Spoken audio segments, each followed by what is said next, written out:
Comfortable है। let's keep it, I guess let's keep it informal.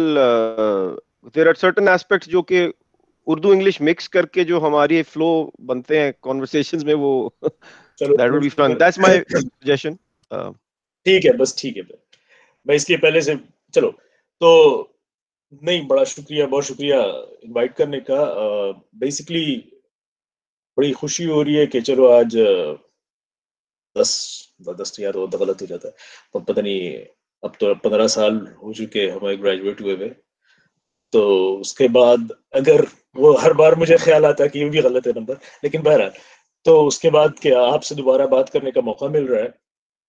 तो 2003 में हमने ग्रेजुएट किया था, इसलिए चूंकि इंट्रोडक्शन है तो 2003 में हमने ग्रेजुएट किया। अब मैंने मटेरियल्स, उस जमाने में उसको मेटलर्जी एंड मटेरियल्स इंजीनियरिंग कही जाती थी। और उसके बाद मैं फ्रांस में मैंने एमएस किया सिरेमिक्स एंड प्रोसेस इंजीनियरिंग में, फिर फ्रांस से ही मैंने पीएचडी भी किया।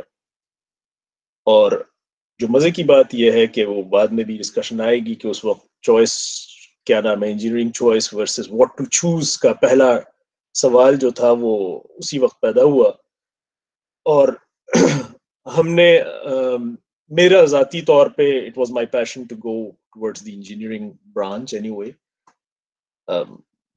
सो आई कंटिन्यू डूइंग इट। हालांकि मेरा अपना इरादा थोड़ा डिफरेंट था, लेकिन जब मैं एमएस किया तो मुझे अंदाजा हुआ कि मैं किसी और चीज में जरा बेहतर था, and that's why I went on to do my PhD on processing and materials processing for thin films. और उसके बाद I was one of the few lucky ones के मेरी जो पहली फर्स्ट जॉब हुई फ्रांस में वो थी, वो भी टेक्निकली रिलेटेड थी और 1 साल का कॉन्ट्रैक्ट था। और उसके एंड पे जब मैंने एक दफा बैठे बैठे गूगल पे टाइप किया अपनी प्रोफाइल के साथ कि क्या जॉब का, तो एक जॉब अपीयर हुई। मेरे अभी कॉन्ट्रैक्ट खत्म होने में 4 महीने थे, मैंने उस जो एक जॉब अपीयर हुई उसको अप्लाई कर दिया। इत्तेफाक की बात है वो इतनी फिट बैठती थी मेरी पीएचडी के साथ that I got that job. From there on, I was part of Dow Corning, big corporate company.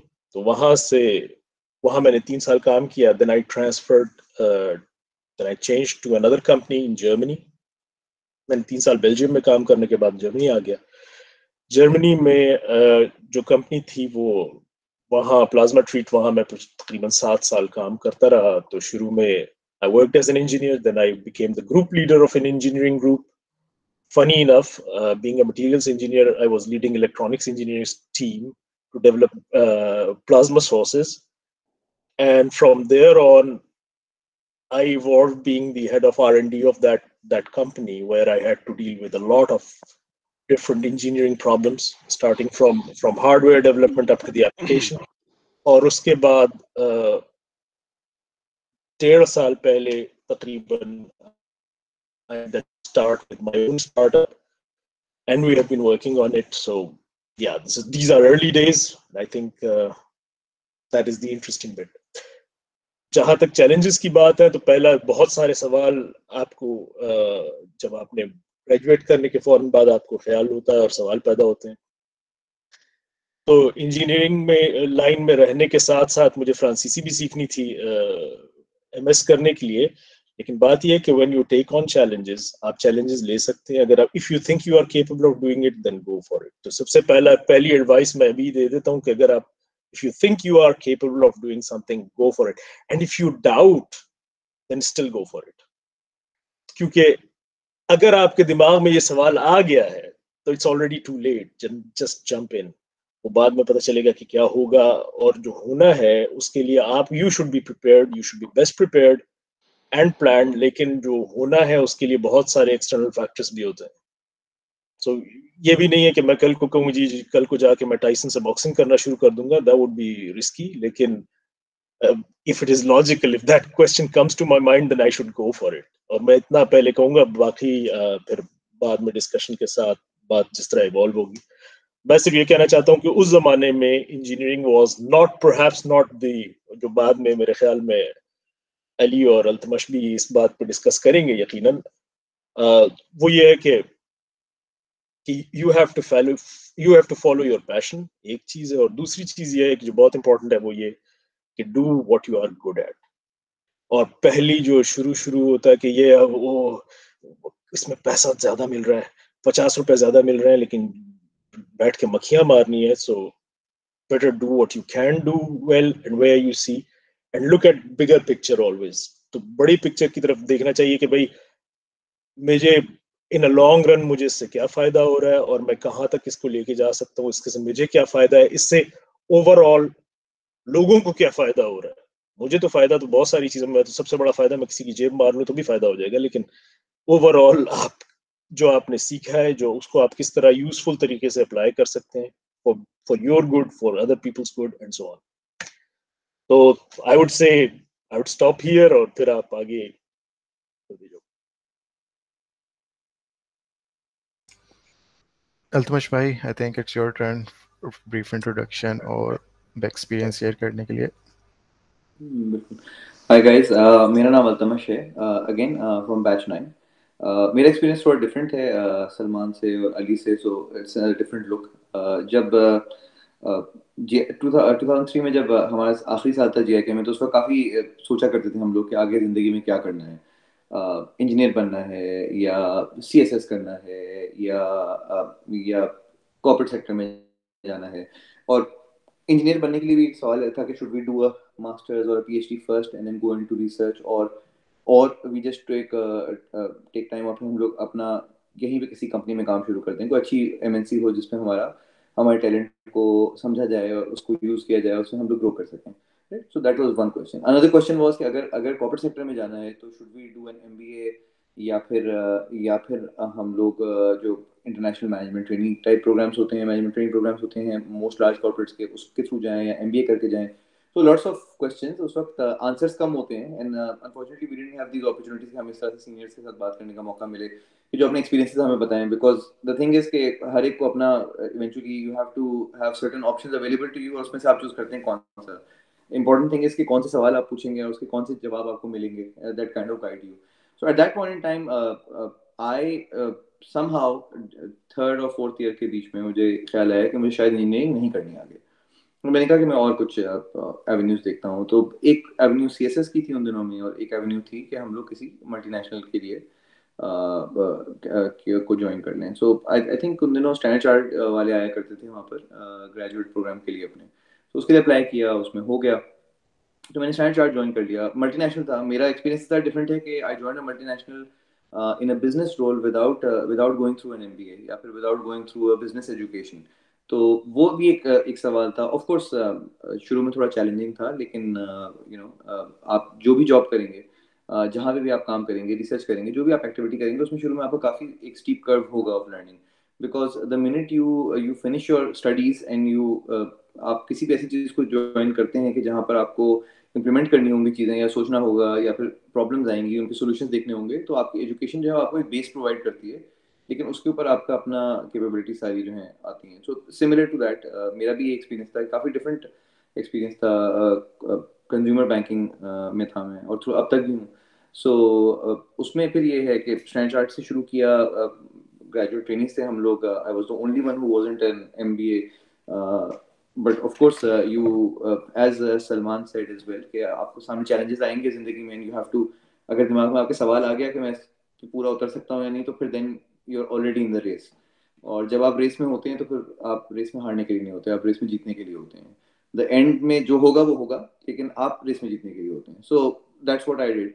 पहले स्टैंडर्ड चार्ट में अच्छा एक्सपीरियंस रहा 3-4 साल का. बड़े इंटरेस्टिंग चैलेंजेस आए, कॉम्प्लिकेटेड सॉल्यूशंस आई. कुछ जगहों पे सिर्फ मेहनत का जरूरत थी कि बस घंटे लगाने हैं और कोई अकल का इस्तेमाल नहीं करना. कुछ जगहों पे अकल लगानी थी और घंटों का इस्तेमाल नहीं करना था.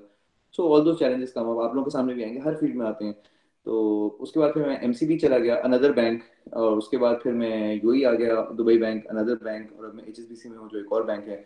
सो कहने को तो एक ही इंडस्ट्री रही थ्रू आउट, लेकिन उसमें over a period of time you learn, आप काफ़ी चीज़ें सीखते हैं, आप काफ़ी ग्रो करते हैं, आप सामने काफ़ी चैलेंजेस आते हैं. And I think over a period of time जो शुरू में मुझे जो फ़र्क लगता था कि एज अ इंजीनियर मैं बाकी सबसे पीछे रह जाऊंगा बिकॉज वो सब लोग इसी फील्ड के हैं, तो आज के दिन मुझे नहीं लगता कि मैं अपने इक्विवेलेंट लोगों से या पीछे रह गया या पीछे हूँ, बिकॉज किसी भी फील्ड में आप जाएंगे, if you work hard and you try to put in the right amount of time and effort, तो आप लोगों से compete कर सकते हैं। एंड आप लोग काफी competitive इन्वायरमेंट में हैं, आप लोग बहुत compete करके आए हैं, तो आप लोगों की मेंटल कैपेबिलिटीज पे कोई क्वेश्चन आइडियली नहीं होना चाहिए। I am sure you guys will be able to compete anywhere। So ये तो मेरी कहानी थी। अब जब हमारे को 15-20 साल हो गए हैं from the time when we left our university, और हमने एक रास्ते पे आ गए हैं, तो at times you look back and you think about कि मतलब और कौन कौन से रास्ते थे जो कि इख्तियार किए जा सकते थे उस वक्त जब हम लोग यूनिवर्सिटी में थे। तो अब मैं सोचता हूँ कि जब हमारा फाइनल ईयर था और हमें सोचना था कि आगे कौन कौन से करियर्स की चॉइस है, तो मेरे दिमाग में फॉर सम रीजन टेक्नोलॉजी की कोई फील्ड की चॉइस नहीं थी। लेकिन अब मुझे हर 2-3 साल बाद एक फीलिंग आती है कि वो भी एक ऑप्शन थी जो कि एक्सरसाइज की जा सकती थी, जिसको जिसको मैंने नहीं किया। लेकिन ऑब्वियसली वो ऑप्शन आप लोगों के लिए ज्यादा ज्यादा बेहतर तरीके से अभी अवेलेबल है, क्योंकि हम देखते हैं कि उस जमाने में शायद टेक्नोलॉजी इतनी आम नहीं थी, इतनी कॉमन नहीं थी, इतनी अमेजिंग नहीं थी, इतनी पसंद नहीं की जाती थी शायद पब्लिकली, सोशली। लेकिन अब वो ओपिनियंस बिल्कुल चेंज हो गए हैं। अब जो टेक्निकल फील्ड्स हैं, जो टेक्निकल कंपनीज हैं, जो फिनटेक्स हैं, जो बाकी टेक्स हैं दुनिया जहान की, उनको बड़ी इंटरेस्टिंग तरीके से दिखाया जाता है। जो जो नए मटेरियल्स, सलमान साहब तारीफ करते हुए, क्योंकि वो मटेरियल्स हैं, नए मटेरियल्स जो डेवलप हो रहे हैं, जो नई इलेक्ट्रॉनिक चीजें डेवलप हो रही हैं, एयरक्राफ्ट, कोई भी आप इंडस्ट्री ले लीजिए, उसमें जिस तरह की डेवलपमेंट्स हो रही हैं, जो इंजीनियरिंग डेवलपमेंट्स हो रही हैं, जो इंजीनियर चीजें बना रहे हैं दुनिया जहान में।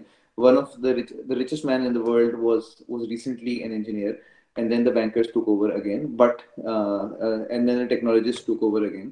So इस तरह से आप देखेंगे कि ये एक फील्ड जो है, इसमें बहुत प्रॉमिस है इंजीनियरिंग की फील्ड में। मैंने अनफॉर्चुनेटली इसको कभी इतना गौर से देखा नहीं था एट दैट टाइम, लेकिन मैंने look at it now, I see that there is a lot of promise in that field, as is their promise in all other fields as well. The only thing जो कि required होती है कि आप अपने आप से सही वाले सवाल पूछें at this time कि आपको किस फील्ड में जाना चाहिए, क्यों जाना चाहिए, उसका क्या शॉर्ट टर्म है। मतलब जिस तरह से जिक्र हुआ कि आज क्या फर्क पड़ रहा है और कल क्या फर्क पड़ेगा, तो यही चीजें हमारे दिमाग में भी गई। तो उसमें मेरे पास जो ऑप्शन थी वो ये थी कि अगर मैं किसी एमएनसी में चला जाऊंगा तो लॉन्ग टर्म उसकी इम्प्लीकेशन अच्छी होंगी, पॉजिटिव होंगी। आप ये भी सोचते हैं कि करियर का एक बहुत बड़ा एस्पेक्ट होता है कि उसकी फाइनेंशियल क्या रिजल्ट आएगा, कितने, मतलब how much will you earn over a period of your life. तो एक बहुत बड़ा कंसिडरेशन ये होती है। एक दूसरी कंसिडरेशन बहुत बड़ी ये होती है कि उस करियर के अंदर आपने किस किस्म के चैलेंजेस का सामना करना है और उनको किस तरह से ओवरकम करना है। बिकॉज जो आपकी जो इनकम आनी है वो 1-2 साल के बाद उसकी इंपॉर्टेंस ऐसे ऐसे कम होना शुरू हो जाएगी, बिकॉज आपका एक ब्रैकेट सेट हो जाएगा। उसके बाद आपको ये होगा कि जो आप रोजाना जो 8, 10, 12, 16 depending on what phase of life you are in, घंटे जो काम करते हैं उसकी क्या वैल्यू है। तो वो फिर एक at that point in time it was felt के एक एमएनसी में ज्यादा बेहतर होगी। लुकिंग बैक आई फील के any good location that challenges you will provide you the same opportunities. आपको वही चीजें, वही चैलेंजेस आपके सामने होंगे जो आपको पूरे करने होंगे। तो ये एक सवाल था जो कि मेरे दिमाग में आता रहा और मुझे फॉर सम रीजन लगता नहीं था कि कहाँ से ये चैलेंज पूरा होगा। तो इसलिए I chose that route of going with the bank. Interesting experience रहा है। काफी आपने सवाल पूछे, काफी चीजें सोची अपने बारे में throughout, and once you get into a career even that is not stagnant in ending, क्योंकि हमने ये देखा है कि थ्रू आउट दीज 15-20 ईयर्स जो हमारे साथ के लोग थे, जो कि मेरे साथ शुरू किए थे in the bank, they have moved to other industries within business। कुछ FMCGs में मूव हो गए हैं, कुछ लोग दीगर और जगहों पे मूव हो गए हैं, गवर्नमेंट के अंदर मूव हो गए हैं। लेकिन एक तरह से एक वन वे स्ट्रीट था कि none of the people who were from a business background ever moved into a technical area। लेकिन a lot of people from technical areas at different stages, कुछ लोगों ने बिल्कुल शुरू में काम करके MBA करके बिजनेस की तरफ आ गए, कुछ लोगों ने 10 साल काम किया और उसके बाद वो आए। एंड नाउ आई सी के एमएनसीज के अंदर, बैंकों के अंदर, बाकी सारी इंडस्ट्रीज के अंदर जो इंजीनियर्स हैं वो काफी अच्छा एक्सपीरियंस लेकर, काफी सारे लोग टेक्निकल फील्ड में ही रहते हैं, because even within a business kind of an area they want to remain within IT और within the operations area, because they feel more excited and interested in those parts of business. उनको उसी में मजा आता है। तो और उनको नहीं आना होता दूसरी साइड पे, कुछ लोग आ जाते हैं बिजनेस साइड पे। तो आप लोगों के पास जो है काफी एक बहुत बड़ा कैनवस है अभी, जिसमें बहुत सारी अपॉर्चुनिटीज हैं। तो उसके बारे में एक है one of the reasons why we have this session is to kind of open that canvas up for you guys. I think I've spoken enough. I'll give an opportunity to the next person in line, Mr. Ali. Gee, thank you, Altamash.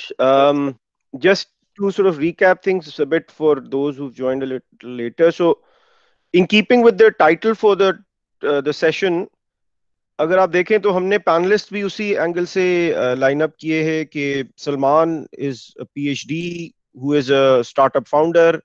Altamash, with his undergrad, went on to become a regional scale success story in the banking world.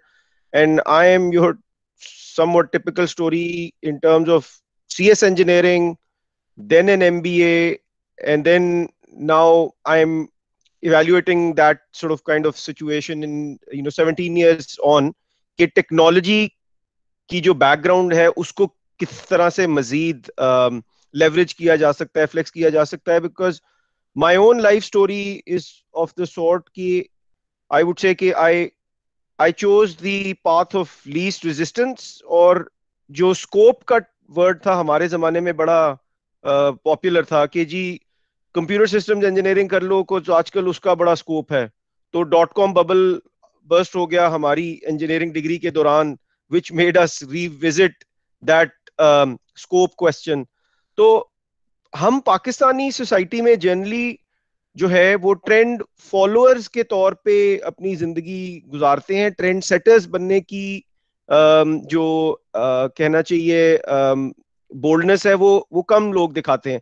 And it is very heartening for me to see कि आजकल की youngsters जो हैं they are more ambitious and resourceful in that sense कि वो सिर्फ beaten paths को या traditional paths को follow नहीं कर रहे through avenues like freelancing platforms and these incubators across the country. लोग फर्क path को भी जो है वो pursue करने की कोशिश कर रहे हैं. So my sort of starting point before I go into my life story would be कि the path of least resistance या जो काम सबसे स्ट्रेट फॉरवर्ड और इजी लग रहा है ना कि relatively low risk और reasonable reward वाला path है, वो जरूरी नहीं है कि 5, 10, 15, 20 years भी आपको उतनी ही fulfillment और excitement और life में enthusiasm दे जो कि आपको शुरू में मिल रहा है. So with that thought planted, I would sort of share my story कि 2003 में graduate हुए. अल्तमश ने जिस तरह कहा TNG, standard chartered, Pakistan tobacco, ये कंपनीज कैंपस पे हायरिंग के लिए आती थी और हमारी एस्पिरेशन ये थी कि जी इंजीनियरिंग तो कर ली है लेकिन मैनेजमेंट ट्रेनी प्रोग्राम पे जाना है because that's the best paying path in the Pakistani industry context. So in some way due to lack of exposure I picked the paths which felt the best at the time in the context I was in. आप लोगों को अब ये luxury है कि the world become one virtual big village, right? आप लोगों को अब बहुत बेहतर पता है कि सिलिकॉन वैली कॉन्टेक्स्ट में क्या हो रहा है, यूरोप में क्या लेटेस्ट ट्रेंड्स चल रहे हैं. हमारे जमाने में it was the sort of inception of the internet and all. We had some perspective of that. हमारे जीकी के सीनियर अलम्स भी हमें अच्छी यूनिवर्सिटीज का और इन चीजों का in terms of good employers बताते होते थे, लेकिन I feel the world's even more connected now. And from that standpoint, your addressable market in terms of roles, opportunities is overwhelmingly big. So clarity और focus होना around your own strengths and what you want out of your career, your life, ये इसका जवाब आपको कोई और नहीं दे सकता. We can give you food for thought, but ultimately वो कहते हैं ना कि ट्रिगर ऑन दोस चॉइसेस आपने खुद ही दबाना होगा. सो आई graduated 2003, management trainee, 4 years program, experience at one of the leading multinationals in the country. Then I felt that I want to go towards the business side, got lucky with the scholarship, went for the MBA.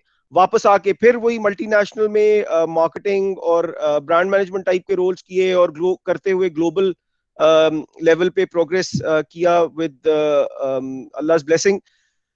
But along the way, I used to feel कि when I am sitting in business discussions, why am I not flexing my technologist ka muscle? Why am I only using the business or the MBA wala muscle? And after a while spent in the corporate context, I decided that I wanted to go back closer to a context जहाँ पे मेरी technology expertise भी इस्तेमाल में आए. So I switched from FMCG industry to technology about a year and a half ago, and in some way I feel my timing was perfect. कि Covid के बाद जो है ये डिजिटल ट्रांसफॉर्मेशन और technology becoming the baseline enabler for literally every industry out there, that notion has even been strengthened further.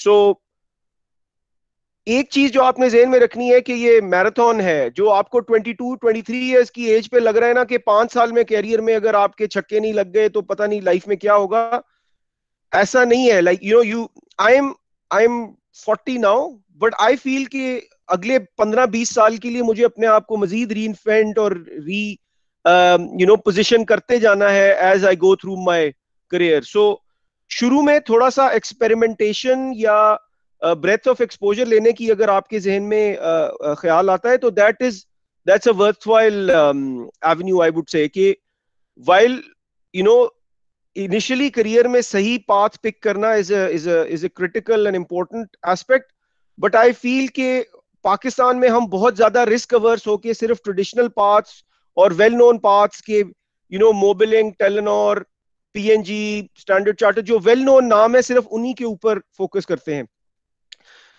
Lately I've become active with an online community of overseas Pakistanis looking to invest back in pakistanparklaunch.com के नाम से, and that's given me a lot of inspiration and hope for the future Pakistani youth के लिए. उसके through मुझे नजर आ रहा है कि पाकिस्तान का स्टार्टअप इकोसिस्टम भी बहुत तेजी से फ्लरिश कर रहा है. So while it not might seem very lucrative and attractive to you guys in terms of competing with the salaries that a big multinational will offer you right away, uske medium to long term prospects jo hai in terms of what you could do with your life in terms of your professional fulfillment, your societal impact, and your financial bottom line, I think they are mind-bogglingly positive.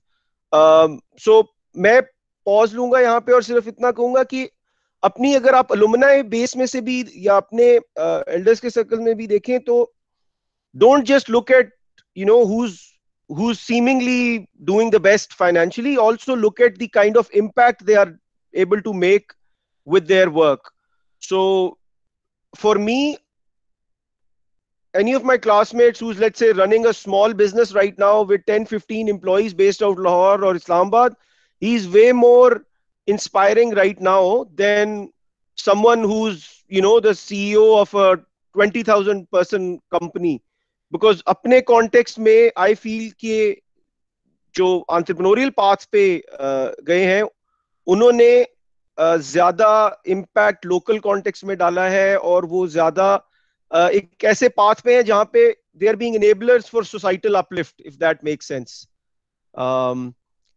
इसके साथ I think pause लेते हैं, questions को visit करते हैं. हमने अपनी story या अपना पर्सपेक्टिव तो एक शेयर किया है.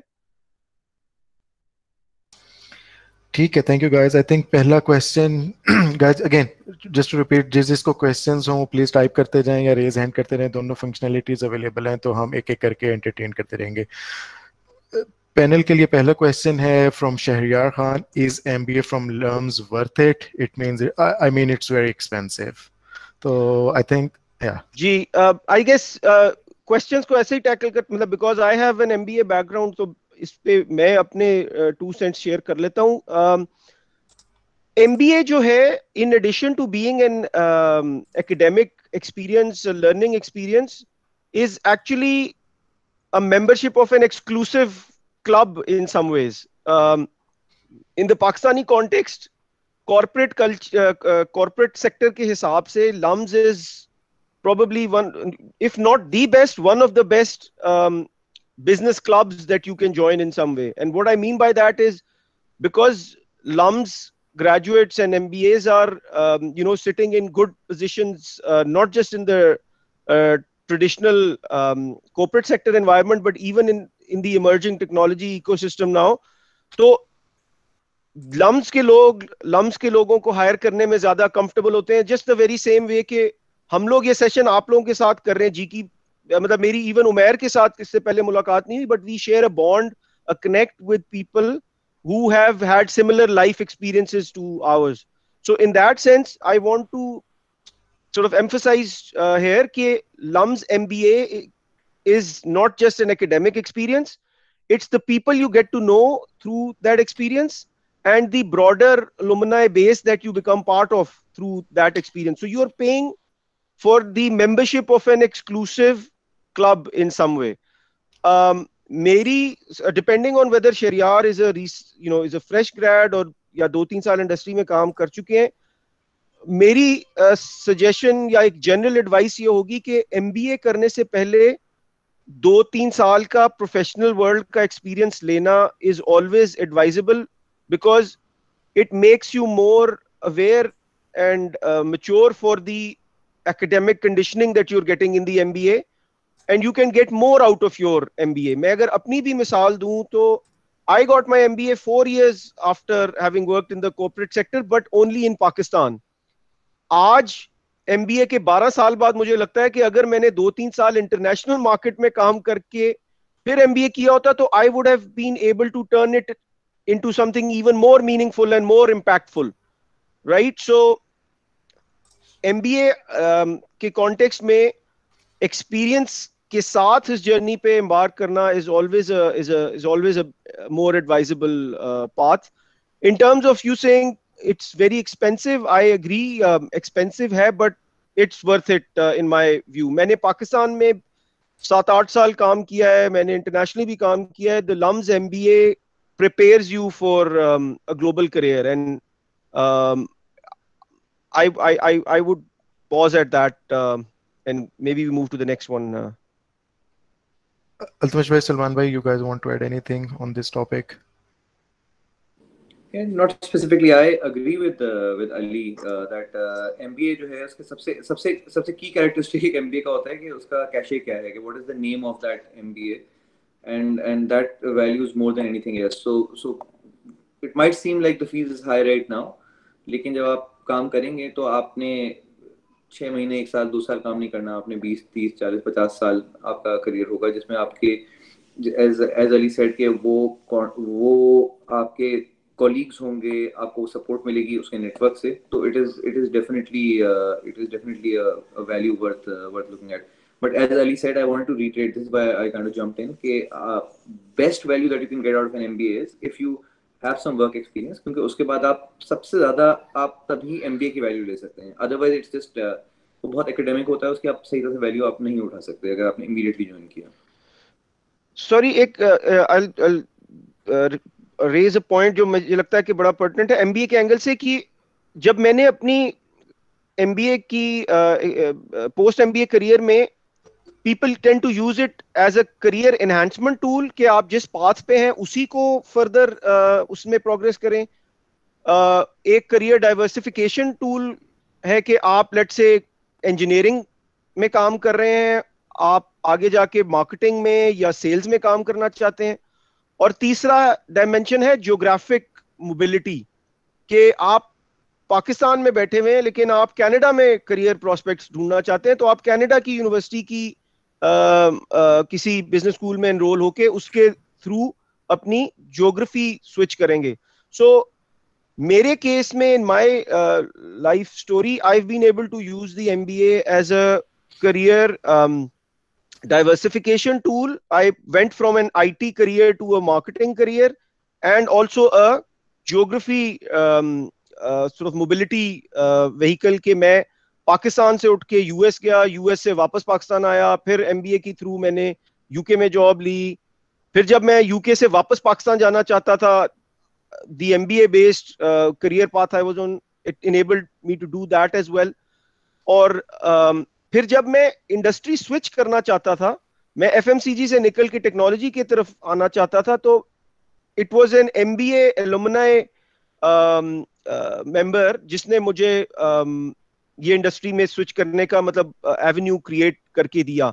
So my point here is कि MBA is a worthwhile investment, but after you've figured out कि आपको किस sort of addressable space में roles और career opportunities चाहिए, तो पहले अपने ज़हन में ये क्लियर करें कि आपको MBA करना क्यों है, और फिर अगर आपको let's say global ambitions या aspirations है, तो maybe you wait out, instead of 2-3 years you wait out 5-6 years and then go to a top 10 global school. So LUMS will give you the bullseye result in the Pakistani job market. मतलब पाकिस्तान की market के लिए मैं कहूंगा eight times, मतलब मैं Harvard, Stanford, Wharton छोड़ के टॉप 5 को छोड़ के आप समझ लें कि इंटरनेशनल किसी भी अच्छे MBA के मुकाबले में लम्स आपको अच्छी एड्रेसेबल मार्केट अपॉर्चुनिटीज देता है इन द पाकिस्तानी एनवायरनमेंट. लेकिन अगर आपकी ग्लोबल एम्बिशंस है तो थोड़ा वेट करके किसी इंटरनेशनल बिजनेस स्कूल को भी आप कंसिडर कर सकते हैं. Okay, moving on to the next question. Gibran FEE batch 27 is asking, I wanted to ask you seniors, being in the industry for so long, thinking about getting a degree in engineering management after graduation. So we'll start with Salman bhai this time. नहीं, सवाल तो अच्छा है. देखो, पहली बात ये है कि फिर वही वाली बात वापस आएगी कि आपने अपने करियर पाथ क्या डिजाइन किया अपने दिमाग में. फर्स्ट ऑफ ऑल, अगर आप चाहते हैं टेक्निकल वर्ल्ड में रहना, टेक्निकल स्किल्स डेवलप करने, that's perfectly fine. Personally, my experience as being an engineer, and I have been managing teams for quite a bit of time, and I have been doing a lot of that bit. मुझे ये बात, मैंने कोई formal degree in management कभी भी नहीं ली, तो हो सकता है कि इस पर्सपेक्टिव से मेरा बायस्ड ओपिनियन हो, लेकिन मैं ये कहूंगा कि इंजीनियरिंग मैनेजमेंट की degree at this point in time just after graduating makes almost no sense. जब आप थोड़ा आगे जाते हैं, बात वो जैसे अगर आपने इंजीनियरिंग में डिग्री लेनी है तो I would say just go for it, लेकिन मैनेजमेंट में it doesn't make any sense. ये वैसे ही बात है कि मुझे क्या नाम है, पूरी की पूरी मैं थ्योरी पता हो, लेकिन मैंने कभी आज तक रियल वर्ल्ड में किसी चीज को देखा ही नहीं है, मैं किस चीज को मैनेज करना सीख रहा हूँ. लेकिन मैनेजमेंट जो है ना, वो स्किल है, और उस स्किल को या उस स्किल को कैसे डेवलप करते हैं उसको आप पढ़ाया जाता है इंजीनियरिंग मैनेजमेंट में.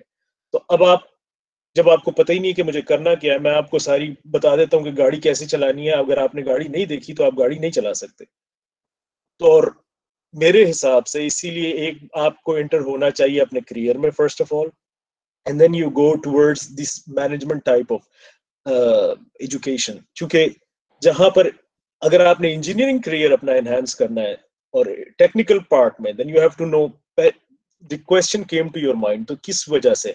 अगर इस वजह से कि because I love managing people, I love discussing with people, I love to make a big business, fine enough, there is a reason behind it. अगर इस वजह से कि वो चाचा के बेटे ने भी कर लिया है, उसको अच्छी जॉब भी मिल गई है, उसकी जो है वो तनख्वाह जो है वो मेरे तनख्वाह से 15,000 रुपए ज्यादा होगी, तो I wouldn't be recommending that. लेकिन अगर आपका ये पैशन है, नहीं जी मेरा है, अगर पैशन है, then I would still say wait 1 or 2 years. आप अपने पहले 1-2 साल कोई जॉब करो, ट्राई लर्निंग. आप ये देखेंगे कि कैसे लोग मैनेज करते हैं, कैसे टीम्स मैनेज होती हैं, कैसे एक प्रोजेक्ट कंप्लीट होता है. वो आखिरी रात को असाइनमेंट खत्म करने वाली ना, वो कल्चर को थोड़ा चेंज करना पड़ता है. जब आपके 25 बंदे अलग अलग चीजें आपको भेजेंगे, तो आप वेट करना होता है कि अगले आदमी का इंफॉर्मेशन आई है कि नहीं आई, तो आप कंप्लीट कर सकते हैं काम. तो ये बातें बहुत चेंज होती हैं. ये बातें बैठ के मैंने पढ़ ली, मुझे सारा का सारा पता है जी, ये होना चाहिए, but I don't know what real conditions में जब आप जाते हो तो वो बिल्कुल मुख्तलिफ होती हैं उनसे जो किताबों में लिखा हुआ होता है. तो पहली बात है, एक बार उसको फील कर लें. जब आप जानते हैं थोड़ा सा अपना करियर आगे जाएगा, then you would know even yourself better कि मुझे मैनेजमेंट में जाने का मेरा पैशन है, या मेरा जाने का पैशन है इंजीनियरिंग, प्योर हार्डकोर इंजीनियरिंग में, या मुझे. लेकिन उसके लिए आप टाइम दो. वो जो अली ने शुरू में एक बात कही थी कि लगता है 20 साल की उम्र में कि बस जिंदगी खत्म होने वाली है, और 40 साल की उम्र में फिर लगता है कि अभी भी 15 साल पड़े हैं बहुत सारी काम करने के लिए. तो वो जो है ना, ये बहुत सीरियस बात है और ये बड़ी इंटरेस्टिंग बात है. मैंने जब स्टार्टअप स्टार्ट किया था तो लोगों ने यही कहा, यार अब तो इतना लेट हो गया. मैंने कहा अभी तो इतना अर्ली है, मेरी तो अभी क्या नाम है रिटायरमेंट तक जर्मनी में तो 27 साल पड़े हुए हैं. तो ये एक इम्पोर्टेंट चीज होती है दिमाग में। अभी लगता है हर बंदे को कि भाई ओह अब क्या होगा, और अगर 2 महीने जॉब नहीं मिली तो क्या होगा। कुछ नहीं होगा। You would be the same person and you would continue being the same person. हाँ, अलबत्ता ये कि आप उसमें क्या ऐड कर सकते हैं अपनी पर्सनैलिटी के अंदर, आप क्या लर्न कर सकते हैं, देन गो फॉर इट। अगर आप इंजीनियरिंग मैनेजमेंट सिर्फ इसलिए कर रहे हैं कि जी मेरा करियर पर्सपेक्टिव बेहतर हो रहा है, तो I think you are on the wrong path. अगर आप इसलिए कि that's my passion, I really like it, I would go for it, और इससे ये है। और पहली बात ये है कि अब young engineer, I don't no अगर आपकी 3 साल एक्सपीरियंस है या 4 साल एक्सपीरियंस है, देन इट्स फाइन। लेकिन अगर आप पहले से जाके इंजीनियरिंग मैनेजमेंट करके, तो आपको कोई भी मैनेजर तो लेने के लिए आपको टीम लीडरशिप पे तो कोई भी नहीं लगाने लगा जब आप स्कूल से फ्रेश निकल के आ रहे हैं। ये बात याद रखना, ये गलत फहमी होती है। वो पहले इंजीनियरिंग में गलत फहमी होती है, मैं निकलूंगा तो मैं आके 50 बंदों के ऊपर बैठूंगा, फिर वो एमएस करके आऊंगा तो फिर 500 बंदों पे बैठूंगा। वो बाद में जब रियल वर्ल्ड में आते हैं तो वो फिर बड़ा डिफरेंट तरीके से चीजें इवॉल्व होती हैं।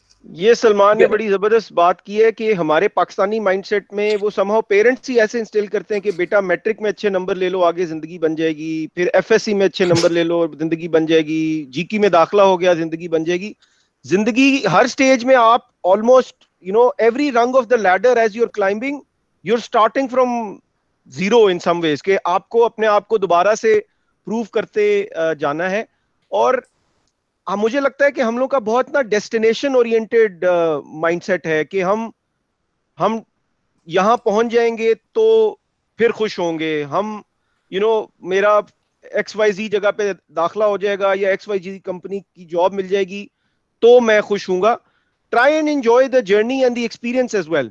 अगर आपको ग्रेजुएशन के बाद 2-3 महीने 4 महीने खुदा ना खास्ता जॉब ढूंढने में मुश्किल हो रही है, चैलेंज आ रहा है, आप उस टफ टाइम को कैसे कोप करते हैं ना, वो भी आपकी जब 10-15 साल बाद आप एक सीनियर एग्जीक्यूटिव बने होंगे, how you cope with challenges, frustrations in the tough stages of life, ये बिहेवियर्स अनलर्न करना लेटर ऑन बड़ा मुश्किल होता जाता है, राइट? अभी आई वुड से इवन 22-23 पे भी आपकी पर्सनैलिटी एक सर्टेन हद तक शेप हो चुकी होती है, but take this journey, these challenges as a conditioning experience in its own right. I think questions बढ़ते जा रहे हैं, तो अगर हम अगले क्वेश्चन की तरफ चलें। ठीक है, next question is, my question is that after graduation first job is not an easy task. How we set ourselves to achieve that goal and what are skills required for that?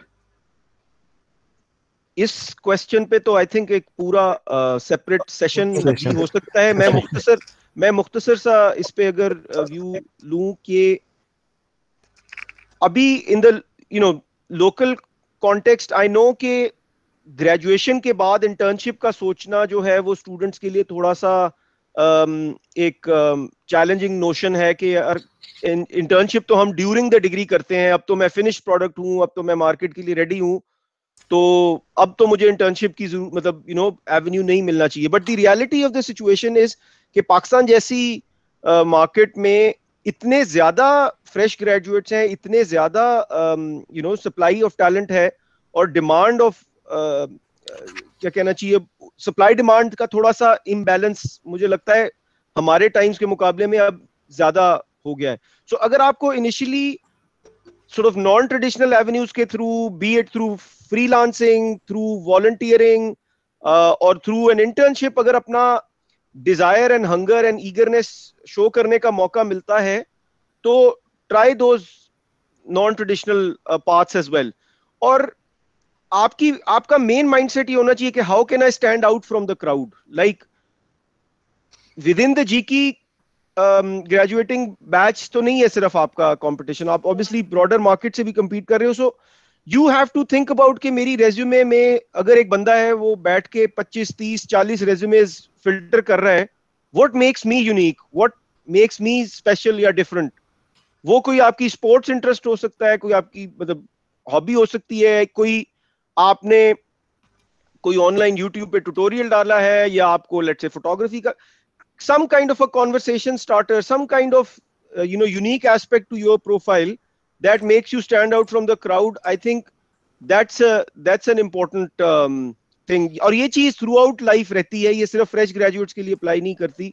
You have to be clear about your own uniqueness, and इसके बारे में सोचना पड़ता है बहुत, लेकिन ultimately I believe we are all unique in some way. So Altamash, Salman, anything you'd want to add?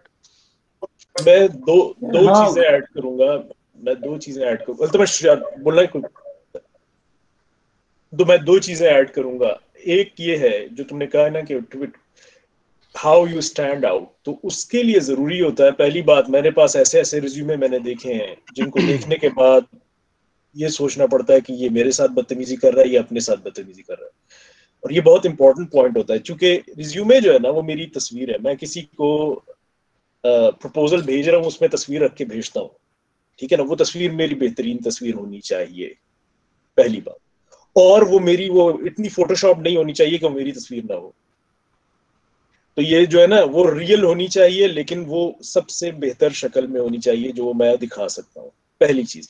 दूसरी चीज, जब इंटरव्यू में आते हैं तो लोग मैं चूंकि मेरे पास मैंने बहुत लोगों को इंटरव्यू किया, हायर भी किया, बल्कि जीकेन भी फॉर्मर मेरे लिए मेरी कंपनी में काम करते रहे। तो सबसे पहली चीज, आप जो बहुत सारे लोग ये समझ के आते हैं what I can learn, sure what you can learn is very nice, that's a nice approach. What you can give, क्योंकि लोग मेरे जैसे तो शायद समझ लेंगे कि व्हाट यू कैन लर्न कहने के लिए आप आ रहे हैं, लेकिन कोई भी बैठा हुआ मैनेजर वो आपसे ये एक्सपेक्ट नहीं कर रहा है कि आप मेरी कंपनी में पैसा लेके लर्न करने के लिए आ रहे हैं, ठीक है। तो आप अपनी वैल्यू प्रोपोजिशन देते हैं कि मैं क्या कर सकता हूं and how I can help you be better. आप ये सोचो ना कि आप किसी को हायर करोगे, पहले सबसे पहला सवाल अपने आप से करें, मुझे किसी को हायर करना है तो मैं क्या कौन से लोगों को हायर करूंगा। अगर आप अपनी उस हायरिंग क्राइटेरिया पे खुद पूरा उतरते हैं तो पहला स्टेप आपने पास कर लिया। लेकिन अक्सर ये होता है, लोग आते हैं कि मुझे तो नहीं पता। आपको पता होना चाहिए। अगर अब मैंने एक जॉब के लिए, सिंपल सी बात है, मैं एक जॉब के लिए अप्लाई कर रहा हूँ, मैं एक कंपनी में अप्लाई की, मैं वहां पहुंचता हूँ, मुझे ये भी नहीं पता कि ना उस कंपनी कितनी बड़ी है, ना उसका टर्नओवर क्या है, मुझे कुछ नहीं पता। अगर नहीं मिल रहा है इंटरनेट पे वो और बात है, लेकिन अगर आपको मिल रहा है, you should know who you are talking to. अगर मैं पहुंचता हूँ, मुझे यही नहीं पता, मैं बहुत बड़ा फन्ने खान हूँ, मैंने जो है वो इंजीनियरिंग की हुई है, तो अगला आदमी जो है वो कहेगा कि बहुत अच्छी बात है, बहुत अच्छी बात है, आप अपनी इंजीनियरिंग डिग्री रखें अपने पास। तो आप जाके उसको ये कहते हैं कि इंजीनियरिंग डिग्री नहीं, what I can bring to you. और जिस वक्त आप ये उसको समझाने के कामयाब हो जाते हैं कि आपकी क्या वैल्यू है और आप कैसे स्टैंड आउट करते हो और आप क्यों कर सकते हो, ये नहीं कहने से नहीं, अल्फाज से नहीं कि जी मैं ये हूँ। हर आदमी कह सकता है कि मैं बहुत वो, लेकिन आपको बताना पड़ेगा। पहले आपका रिज्यूमे पहली चीज डिफाइन करता है कि भाई एक और स्ट्रक्चर्ड वे ऑफ थिंकिंग आप, और मैं क्या ला सकता हूँ, मैं टेक्निकली कहाँ पर स्ट्रांग हूँ, मैंने क्या प्रोजेक्ट्स किए हैं, मैंने कौन सी सोसाइटीज ज्वाइन की, मैंने क्या किया, मैंने कैसे लोगों को हेल्प आउट किया है। जरूरी नहीं कि आपके प्रोफेशनल एक्सपीरियंस यूजफुल हो सकता है कि आपका पर्सनल एक्सपीरियंस हो कहीं पर जो यूजफुल हो सकता है। और फिर जॉब्स एंड जॉब्स, कोई बहुत टेक्निकल जॉब है तो आप टेक्निकली बहुत स्ट्रांग है, कहीं पे आपको जॉब की जरूरत है जहां आपको ह्यूमन इंटरेक्शन की जरूरत है, फिर वहां आपको वो स्किल्स शो करनी होंगी। आप जाके ओरेटर के लिए अप्लाई कर रहे हैं और आप कहें जी मुझे तो बोलना सही नहीं आता लेकिन मैं बहुत अच्छी तकरीर कर लूंगा, तो फिर लोग थोड़ा सा डाउट करेंगे आपके ऊपर।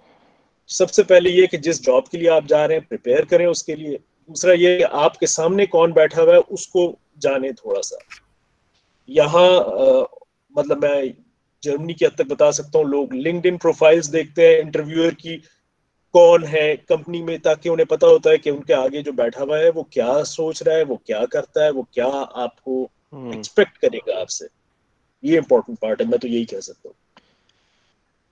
अल्तमश भाई, आपने कुछ ऐड करना हो इस पे? हाँ यार, मेरे ख्याल से कुछ स्किल्स हैं जो इम्पोर्टेंट होती हैं। इट्स नॉट, अनफॉर्चुनेटली दुनिया में आपको इस तरह नहीं होगा कि आप कहीं जाएंगे और वो आपको देख के समझ जाएंगे कि आपकी एग्जैक्ट कैपेबिलिटीज क्या हैं और उसके बेसिस पे आपको जज किया जाएगा। तो जब आप कहीं बैठे होते हैं इंटरव्यू के लिए, आपके बाद भी लोग आएंगे, आपसे पहले भी लोग आएंगे, कभी इंटरव्यू लंच के बाद इंटरव्यूअर जो होगा थका हुआ होगा, सुबह का इंटरव्यूअर फ्रेश होगा, तो मतलब ये सारे लक और चांस के एलिमेंट्स होते हैं उसके अंदर। तो उसमें क्या है कि आप अपना बेस्ट फुट फॉरवर्ड रखते हैं, राइट। तो क्या क्या स्किल्स हैं जो कि इम्पोर्टेंट हैं? एक तो कम्युनिकेशन स्किल इम्पोर्टेंट है कि आपने कि आपकी जब बात हो इंटरव्यूअर से या एचआर डिपार्टमेंट से या किसी और से, उससे पहले, इंटरव्यू के दरमियान, इंटरव्यू के बाद, तो आप उससे किस तरह बात करेंगे, हाउ डू यू टॉक, क्या बात करेंगे, क्या बात नहीं करेंगे। ये कहना बहुत आसान है मुझे लिए कि इंटरव्यू स्किल्स, आपकी कम्युनिकेशन स्किल्स अच्छी होनी चाहिए, मतलब पूरी पूरी जिंदगी लग जाती हैं हम लोगों को सीखने में, लेकिन एक तरीका ये है कि आप प्रैक्टिस कर सकते हैं इस बात को कि आपने क्या कहना है। आप अपने दोस्तों के साथ प्रैक्टिस कर सकते हैं। हम लोगों ने ये चीज शायद जिंदगी में इतनी की नहीं, अब हम लोग काफी ज्यादा करते हैं। हम पूछते हैं अपने कलीग से कि यार अगर ये बात होगी तो मैं ऐसे कहूँ, कैसा लगेगा। मतलब हम लोग ओपिनियंस लेते हैं एक दूसरे के, आइडियाज लेते हैं। तो एक इंपॉर्टेंट बात है कि आपकी थोड़ी अपनी कम्युनिकेशन स्किल्स आपको डेवलप करनी है कि क्या बात करनी है, किस तरह करनी है, क्या बात नहीं करनी है। इट रियली हेल्प्स, क्योंकि होता है कि अक्सर ऐसे लोग आपको इंटरव्यू करते हैं, उसके बाद या उससे पहले उनसे आपकी कुछ कम्युनिकेशन होती है, इसमें आपको लगता है कि ये आदमी जो है प्रॉब्ली इज नॉट रेडी, या ये लड़की जो है she is not ready for this role because they not able to communicate. और क्योंकि जब जब जिस सेकंड आपने अपनी एजुकेशन खत्म की और आप गए किसी जॉब में या किसी रिसर्च में या किसी फर्दर एजुकेशन में, आपकी कम्युनिकेशन की इंपॉर्टेंस बहुत ज़्यादा बढ़ जाएगी। तो वो एक स्किल है जो आपको डेवलप करनी चाहिए। एंड इसमें आपको जिससे भी इंफॉर्मेशन लेनी हो, नॉलेज हासिल करनी हो, लोगों से चेक करना हो, या अपने अपने बारे में सोचना हो कि अगर मैं ये बात कहूँगा तो कैसा लगेगा, इट्स ओके। आई थिंक इस चीज़ में इन्वेस्ट करना चाहिए, आपको टाइम इन्वेस्ट करना चाहिए अपना। दूसरा इंटरव्यूइंग स्किल्स हैं कि एक इंटरव्यू में सिर्फ ये नहीं, इंटरव्यूअर कभी ये नहीं देख पाता कि आप एक्चुअली कितने अच्छे हैं या कितने काबिल हैं या आप कितने अच्छे फिट होंगे। आपको अपने आप को थोड़ा सा सेल भी करना होगा उस इंटरव्यू में, आपको थोड़ा सा अपने आप को शोकेस भी करना होगा उस इंटरव्यू में।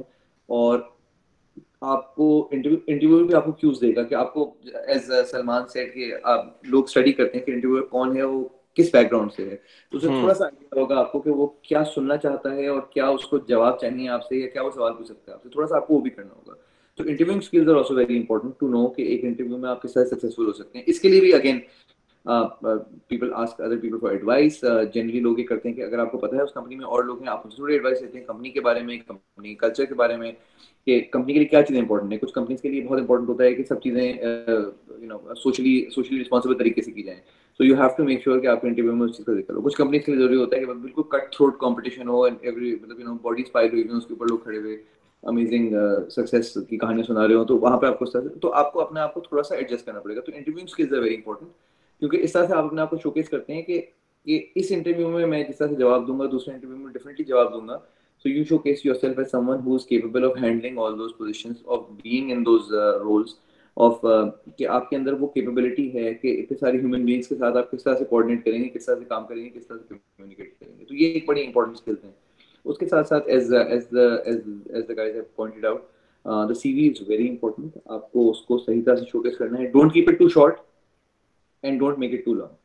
Nobody likes a half-page CV or a one-page CV in font 15 जिसमें जबरदस्ती उसको भरा गया हो। आपके by this time आप लोगों के experiences होंगे जो आपको उसमें शोकेस कर सकते हैं। and nobody will read a 5-page CV इधर। तो आपको ये भी ख्याल रखना पड़ेगा कि जो पढ़ने वाले हैं वो कितना टाइम देगा CV को और उसको किस तरह से पढ़ेगा। और आई थिंक सलमान मेंशन, आपके एक्सपीरियंसेस जो है सिर्फ आपकी एजुकेशन से रिलेटेड नहीं है, उसके अलावा भी आपने जिंदगी में चीज़ें की होंगी जो कि आप यहाँ पे डाल सकते हैं। लोग डिफरेंट चीज़ों में इन्वॉल्व होते हैं, डिफरेंट एक्सपीरियंसेस होते हैं, डिफरेंट चैलेंजेस लोगों ने किए होते हैं, उसको शोकेस करें ताकि लोगों को पता चले कि आपकी ज़्यादा वेल राउंडेड पर्सनैलिटी है। इसकी भी इंपॉर्टेंस है। और finally I think preparation and homework is very important. Her interview से पहले प्रिपेयर करके जाना चाहिए और ये सोचना चाहिए कि interview is an event. It's not somewhere a place जहाँ पर आदमी आपसे 5 मिनट के अंदर समझ लेगा कि आपकी क्या कैपेबिलिटीज हैं। आपको अपने आप को शोकेस करना होगा उसके अंदर।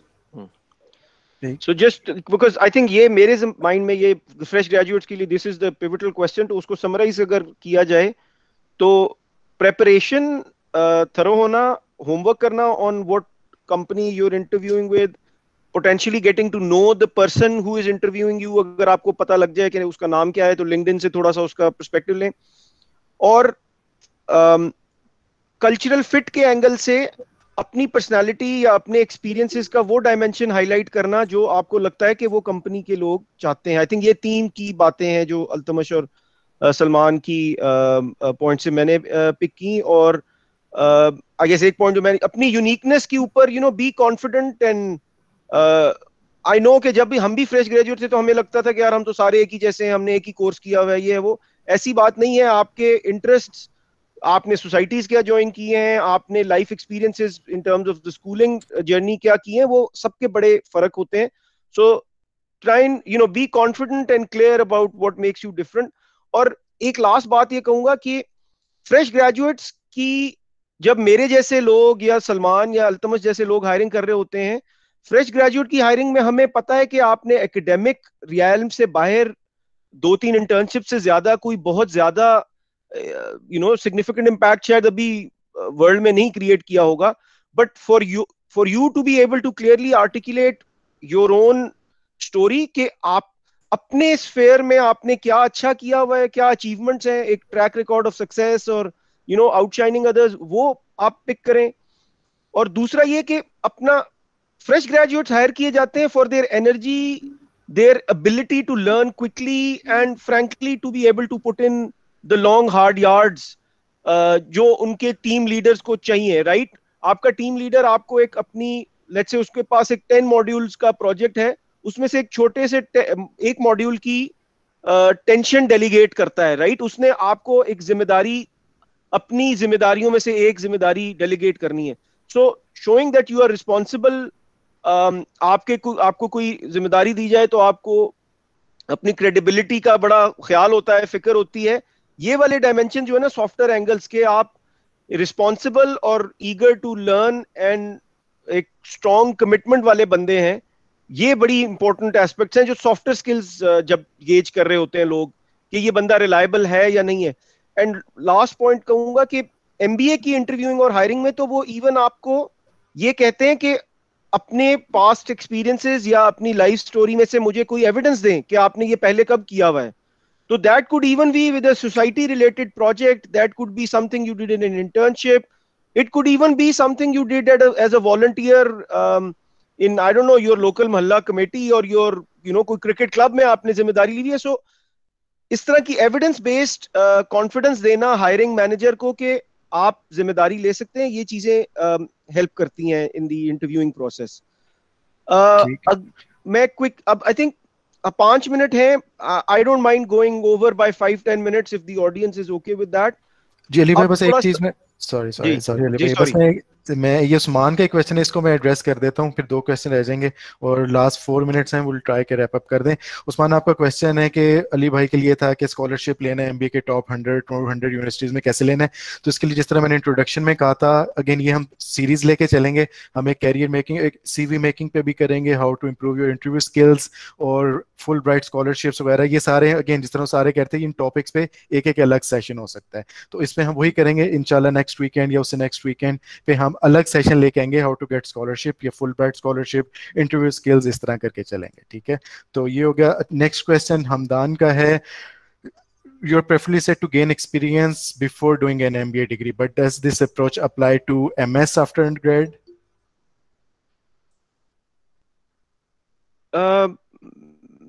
In my experience with MS graduates, मैं तो ये कहूँगा कि not as strictly as it does in the case of an MBA, but I think Salman का ये एरिया है जिसमें उसका ज़ाती एक्सपीरियंस है, तो वो बेहतर बता सकते हैं। बहुत डिपेंड करता है कहाँ और क्या। मैं फिर वही वाला जवाब दूंगा, इसलिए कि मिसाल के तौर पे अगर आप फ्रांस में जाएंगे एमएस करने के लिए और आपकी एज 30 साल है, तो आप एक ऑकवर्ड से बंदे होंगे लोगों के दरमियान में बैठे हुए। यही चीज जो है वो बिल्कुल भी शॉकिंग नहीं होगी जर्मनी में।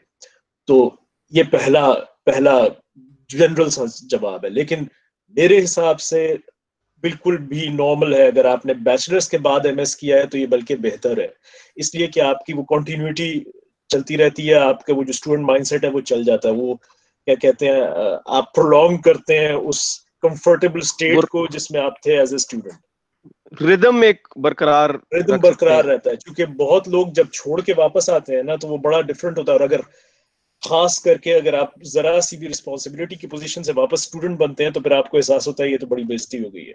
तो वो जो आसान होता है वो ज्यादा है कि बैचलर्स के बाद एमएस कंटिन्यू करते रहो। उससे ये भी फायदा होता है कि अगर आपने किसी टेक्निकल फील्ड में ही जाना है तो आपके पास टेक्निकल बैगेज है and then you start from somewhere. तो ये मेरे ख्याल में बिल्कुल भी एमएस पे अप्लाई नहीं होता ये जो टाइम पीरियड है बीच वाला, बल्कि बेहतर है कि पहले कर लिया जाए। अगर किसी को करियर के बीच में दिल चाहता है एमएस करने का या थोड़ी सी लाइन चेंज करने का, that is perfectly fine, that's not the end of the world, क्योंकि यू वुड लर्न एनीवे। और जो एमएस की एक बात मैं कहूंगा, आपको मैं इंटरप्ट कर गया, लेकिन एक और एंगल से अली भाई यू आर जी ब्रेकिंग मैं सलमान ये कहने लगा था कि हेलो जी। हाँ बोलो। अब बेहतर है जी। अगर तो आपको क्लैरिटी है कि आप आगे मास्टर्स किस चीज में करना चाहते हैं, स्पेसिफिकली आपको अपना पैशन डिस्कवर आपने कर लिया अंडरग्रेड में कि लेट्स से कंप्यूटर साइंस के अंदर रहते हुए आपको आर्टिफिशियल इंटेलिजेंस में ही अपनी लाइफ गुजारनी है, तो फिर फौरन कर लें। लेकिन अगर आपने मास्टर्स को भी as a self discovery tool use करना है तो फिर बेहतर है कि थोड़ा सा एक्सपीरियंस ले लें, अपने आप को थोड़ा टाइम ले लें। Do you agree with that comment? देखो मेरे दो पर्सपेक्टिव। मुझे कभी कोई कहेगा कि मैंने मास्टर्स में क्या गेन किया, ठीक है, एक दिन तो मैं कहूंगा मैंने गेन किया कि I learn a new language, कि मैंने दूसरा कल्चर डिस्कवर किया और मैंने डिफरेंट यूनिवर्सिटी के कल्चर को डिस्कवर किया। जो इंटरेस्टिंग पार्ट है, मैं मानता हूं जो तुम कहने चाह रहे हो बिल्कुल सही है, वो कि जिसको क्लियर ही नहीं है। अब अगर मिसाल के तौर पे एक बंदा है, उसको बैचलर्स के बाद वो मैकेनिकल इंजीनियर है, उसने पता नहीं उसका दिल चाह रहा है कंप्यूटर इंजीनियरिंग करने का, मेरे ख्याल में मैंने एक सवाल देख लिया, तो उसको उसको कंफ्यूजन है, उसको चाहिए कि वो टाइम ले। लेकिन अगर किसी बंदे को ये क्लियर है कि भाई, और खास करके अगर यूरोप में आपको कभी भी किसी को यूरोपियन मार्केट में यूरोप में आना है, तो मैं कहूंगा कि मास्टर्स फॉरेन कर लेना चाहिए अगर आप क्लियर हैं कि आप इसी फील्ड में रहना चाहते हैं। जो सबसे ज्यादा इंपॉर्टेंट चीज होती है वो मास्टर्स का एजुकेशनल एक्सपीरियंस है, वो इंपॉर्टेंट है, लेकिन उससे ज्यादा इंपॉर्टेंट जो उसकी इर्द गिर्द चीजें हैं।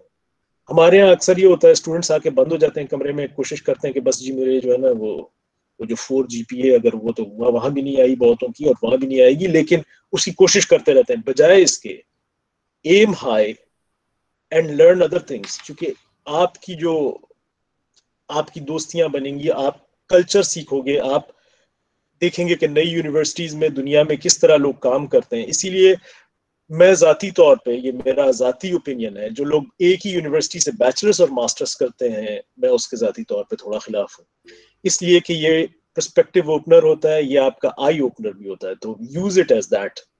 ये खाली एजुकेशनल एक्सपीरियंस नहीं है, ये एक एक्सपीरियंस है, लाइफ का एक्सपीरियंस है, यूज इट एट दैट। ठीक है guys, I think we are over time, so any again thank you everyone for joining. Any last comments Salman bhai, Ali bhai, again last final comments ho jaye unless कोई specific question again I'll reach out to this question again रीज students और try करेंगे कि इनके जो questions pending है हम next sessions में कर सकें। और स्पेशली जो सीवी रिलेटेड इंटरव्यू और स्कॉलरशिप है तो प्लान उसका हमारे माइंड में यही है कि उनके हम प्रॉपर अलग अलग सेशन रखेंगे और ताकि उसमें स्क्रैच से हम स्टूडेंट्स को बता सकेंगे स्कॉलरशिप कैसे लेना है, सीवी में क्या कॉमन मिस्टेक्स हम जब इंटरव्यू ले रहे होते हैं या हमारे पास शॉर्ट लिस्टिंग के लिए आती हैं वो क्या है, तो उसमें हम वो करेंगे।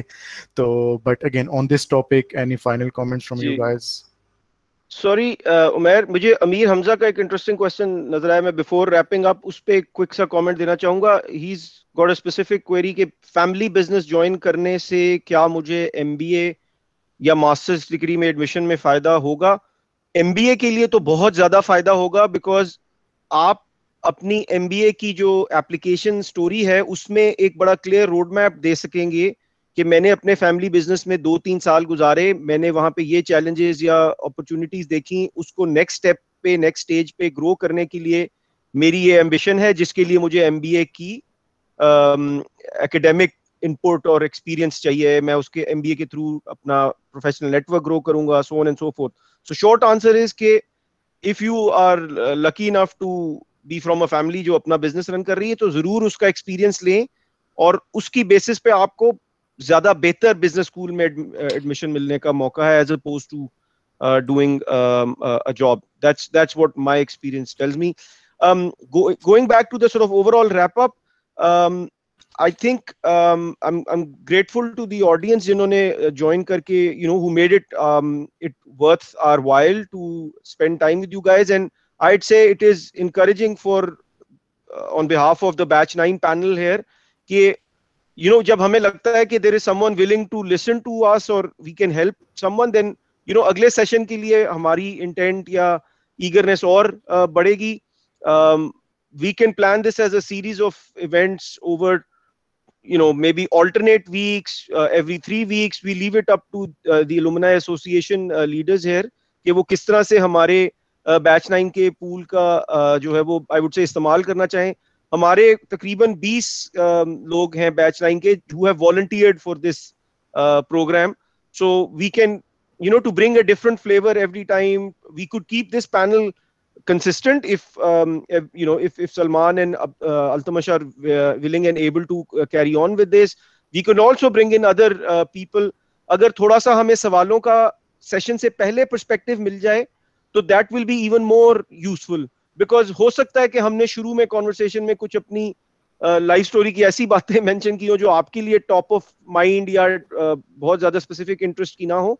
सो you can get more out of these sessions if you can give us a bit of a steer with questions before the session. So I'm happy to continue with this in this same time slot, alternate weeks, passing on to Salman or Altamash if they've got something to add. मेरे ख्याल में अल्तमश ने leave कर दिया. तो बात ये है कि नहीं, अच्छा वो सवाल बड़ा अच्छा था, बिजनेस वाला भी और एक और mechanical engineer to computer engineering switch. मैं उसको जल्दी से रैप अप कर देता हूँ, उसके बाद मैं फिर क्लोजिंग स्टेटमेंट देने से पहले. फैमिली बिजनेस का मेरा जाती नहीं, लेकिन मैं जिस कंपनी में पहले काम कर रहा था, पहले मैं मल्टीनेशनल में था, उसके बाद मैं एक फैमिली बिजनेस रन कंपनी थी जो कि काफी बड़ी होती जा रही है.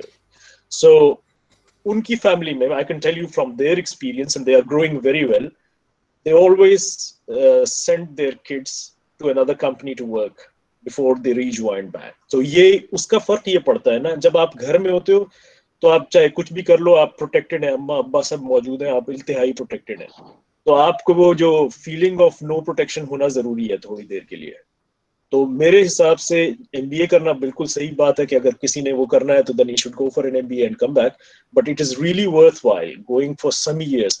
बल्कि यहाँ तक कि अगर आप अपने क्लाइंट्स के या अपने पोटेंशियल क्लाइंट्स की कंपनी में कभी जॉब करते हो, तो that could help grow at the same time your business and your personality. So this could be a good combination.